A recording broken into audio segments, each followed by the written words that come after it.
هم خورشت بامیه هم ترشی بامیه برای افرادی که دیابت دارن خیلی مناسبه. اگه از زودپز استفاده نکردید هر بار که آبش تموم میشه باید آب بریزید تا این 3 ساعت رو پخته بشه. روغنمون ادویجات میریزیم، باز بهش پیاز اضافه میکنیم،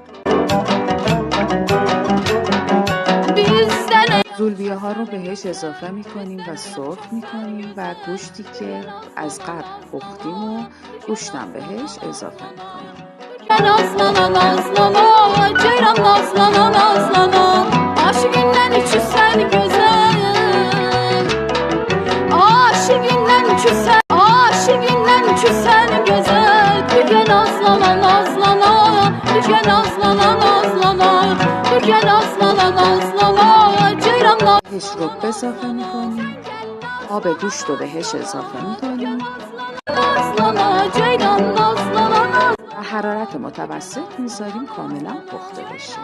Nazlana nazlana Türkiye nazlana nazlana ceyran nazlana nazlana Türkiye nazlana nazlana Ben senin qədrini bilmem, ben senin qədrini bilmem Səsi çətinlik